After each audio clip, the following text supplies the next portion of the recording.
Repeat after me. I forgot how to be a kid. I'm sitting here in my studio space, and I left this little window that we have open. One, because I wanted to see what the natural light looks like, but two, I wanted some natural sound effects and aesthetics. There's kids playing in the park, there's birds chirping, there's cars driving around, the wind's blowing. It's an inspirational setting out there. But there's two things that probed this video today. One was I see all these kids playing over here, and it made me think about something I heard this kid say at my wife's bookstore this morning. He was like 5 or 6 years old. He was looking at the books, maybe a little bit older than that. I don't know, 3rd grade, 4th grade. Point is, he was still a kid. He was with his parents, and I don't know if it was his dad or his mom. I was on the other side of the door doing some stock work. And I hear him say, "Oh, wow, this is a good one." Talking about one of the books, right? That's cool that this kid is that pumped about a book. You know, I remember when I was a kid when I read books. Aside from the ones that I was assigned from school, there was 2 reasons that I would read a book. One is because I was generally interested in the story and I wanted to read it. I wanted to become a part of that world and be sucked into the book.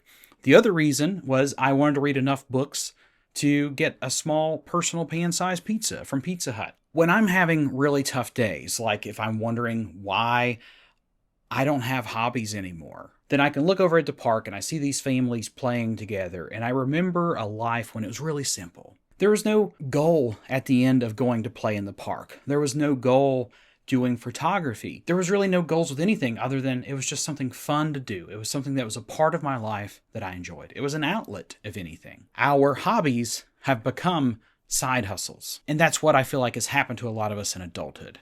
Because I remember when I had jobs that weren't creative, I was cooking food, I was working in retail, I was doing some type of labor-intensive work, also in retail. There wasn't anything creative about that. So my hobbies were actually so back then. But since then, my hobbies have become more of a part of a hustle or my actual job in itself, to the point they don't even feel like hobbies anymore.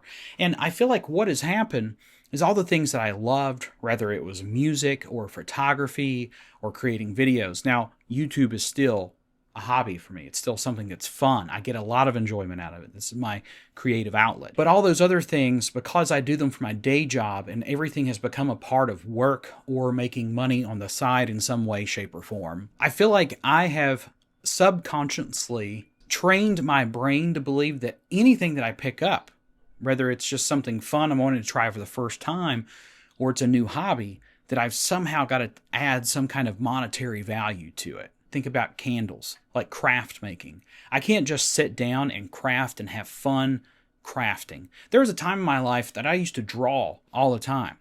Now the thought of drawing is just like, one, I don't think I'm good enough anymore, which is ridiculous because you don't have to be good to have fun. Whatever I do next, I have to attach dollar signs to it in some way because that's the culture. That's the way that things have become.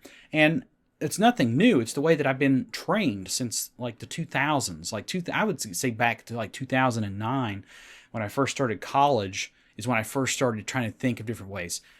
I've tried to be a magician, a musician, a photographer, all sorts of things. I've tried out all these different avenues.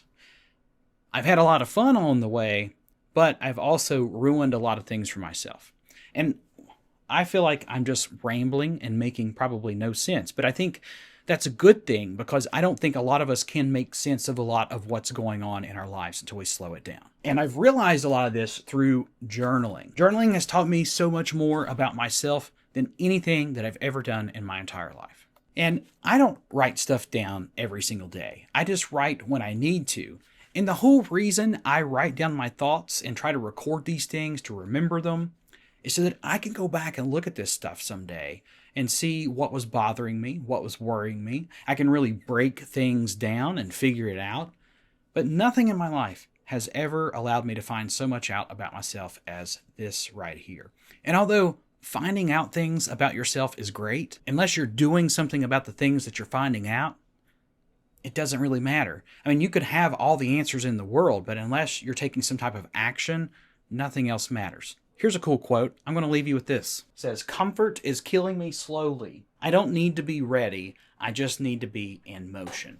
Now, I don't know at this current state and time where that came from. I should have wrote it down. I did not. But if you've been struggling too with not being happy with your hobbies or wondering where your hobbies have gone, I bet you if you just take a quick look around, you can figure it out.